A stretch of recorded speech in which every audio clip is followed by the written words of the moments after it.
इस समय मैं समस्तीपुर में हूँ और समस्तीपुर का मोहनपुर रोड जो कई मानव में जिसकी प्रसिद्धि हुई थी खास करके क्राइम के मामले में, उसी रोड पे हूँ और जिला मोटर व्यवसायिक संघ का कार्यालय कहा जा सकता है।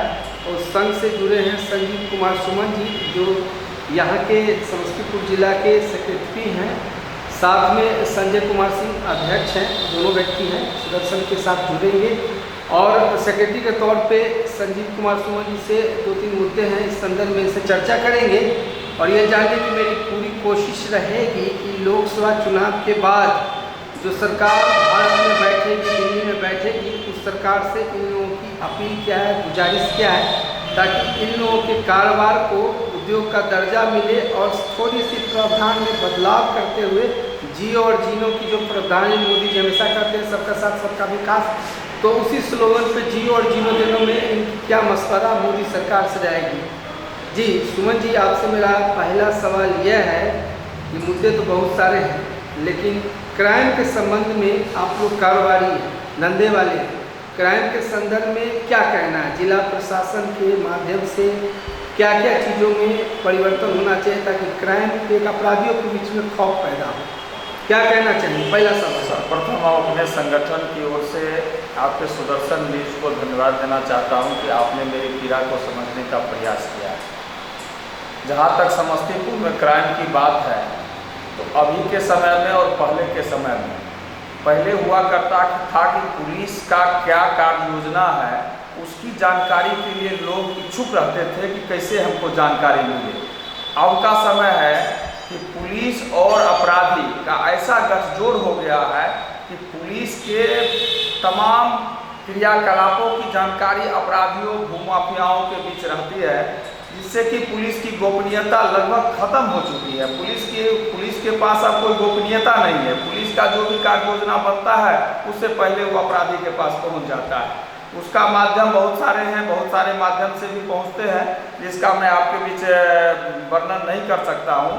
लेकिन मैं इतना आपके माध्यम से सरकार से, आने वाली सरकार से निश्चित रूप से गुजारिश करूंगा कि क्राइम पर कंट्रोल के लिए पुलिस का खौफ, भय आम अपराधी पर, आम भूमाफिया पर होना चाहिए और वह खौफ और भय अगर होगा तो निश्चित रूप से क्राइम पर अंकुश लगेगा। चलिए दूसरी सवाल आपसे ये लेंगे कि माइंस एक्ट बिहार सरकार का सड़क सुरक्षा समिति के माध्यम से एक कानून बनाया गया था भारत सरकार के माध्यम से, जिसके अंतर्गत ड्राइवरों की बात आ गई थी।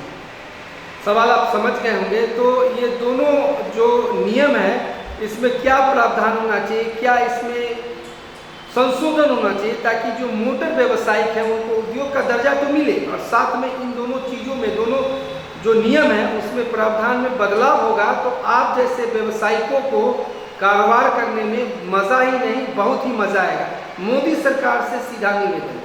देखिए, सबसे असली बात है कि हम तमाम जितने भी चालक हैं सड़क पर चलते हैं, दुर्घटनाएं होती है। आज तक कोई चालक जानबूझ करके कोई दुर्घटनाएं नहीं करती है। सरकार के द्वारा जो नया कानून लाया गया है, जो अभी तत्काल स्थगित किया गया है, उस कानून में बहुत सारी खामियां हैं। हमारे all India motor transport Congress संगठन के जो प्रतिनिधि हैं, जो हमारे राष्ट्रीय स्तर पर जिनका संगठन चलता है, उनके द्वारा भी इस मुद्दा को सरकार के स्तर पर उठाया गया था और सरकार ने गंभीरतापूर्वक इस पर विचार करते हुए तत्काल इसको स्थगित भी किया। लेकिन मैं आने वाली सरकार से गुजारिश करता हूँ कि इस कानून को रद्द करते हुए जो पुरानी वाली कानून है उसको रहने दिया जाए, जिसमें चालकों को दुर्घटना की परिस्थिति में बहुत कम से कम सजा देने का प्रावधान है, जिससे व्यवसाय जीवित रह पाए, चल पाए। चूंकि देश की अर्थव्यवस्था में 80% भागीदारी वाहन मालिकों का, ट्रक मालिकों का, बस मालिकों का, आम जनों के लिए होता है और चालक कहीं भी दुर्घटना जानबूझ करके नहीं करती है। दुर्घटना के बाद उसका भागना मजबूरी होता है, क्योंकि वहाँ जो असामाजिक तत्व और जो जख्मी का पक्ष रहते हैं उसके ऊपर इस तरह से जानलेवा हमला करते हैं कि अगर वह नहीं भागेगा उसका भी जान हर समय खतरा में रहता है। आए दिन आप देखते होइएगा कि सड़क पर गाड़ियां जला दी जाती है, चालक को पकड़ करके वहां मारते मारते अधमरा करके मार दिया जाता है। तो इस सब बचने के लिए ड्राइवर को भागना उस जगह मजबूरी हो जाता है। इसलिए हम आने वाली सरकार से सीधा आपके माध्यम से गुजारिश करेंगे कि इस कानून को स्थगित करते हुए पुरानी वाली कानून को रहने दिया जाए, जिसमें कम से कम सजा का प्रावधान है।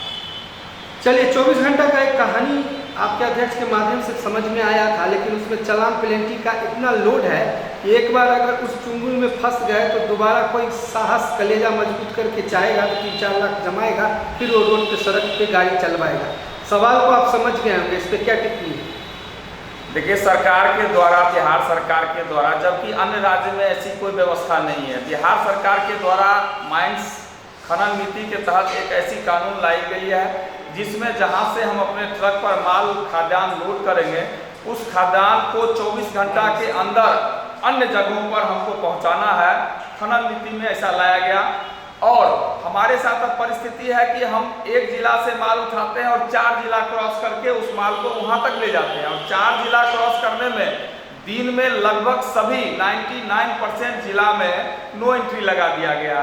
अब हमारी गाड़ी 8 बजे सुबह से लेकर के 8 बजे रात तक चलेगी नहीं, 8 बजे रात से लेकर के 8 बजे सुबह 8 बजे सुबह तक हम चलेंगे, उसमें हम एक जिला से 1.5 जिला पार करते करते फिर हम अपने आप को रुक जाएंगे। उस परिस्थिति में 24 घंटा में हम पहुंच नहीं पाते हैं। इसलिए आने वाली सरकार से हमारी गुजारिश रहेगी कि इस कानून को खत्म किया जाए, इसको हटाया जाए।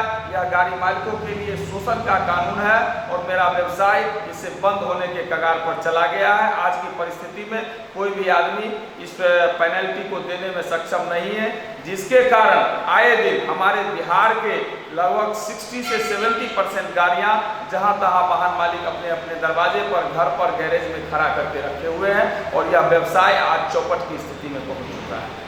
चलिए, मुद्दे बहुत सारे थे, निचोड़ के तौर पे 2-3 मुद्दे रखा गया है। भारत सरकार और बिहार सरकार इस पे सोचे समझे, वोट की सियासत है, राजनीति है, लेकिन कारोबारी को अगर आप कमज़ोर करेंगे तो देश के साथ साथ राज्य की अर्थव्यवस्था भी कमज़ोर हो जाएगी। इसलिए विचारणीय पहलू है। सुदर्शन अपील करता है भारत के माननीय प्रधानमंत्री, पथ निर्माण मंत्री के साथ साथ परिवहन मंत्री और मंत्रालय को कि इस सुझावों में संशोधन करें और जियो देने का जो प्रावधान है, जो स्लोगन है, उस पर काम करें। सुदर्शन के लिए रणवीर के साथ प्रवीण कुमार, समस्तीपुर, बिहार।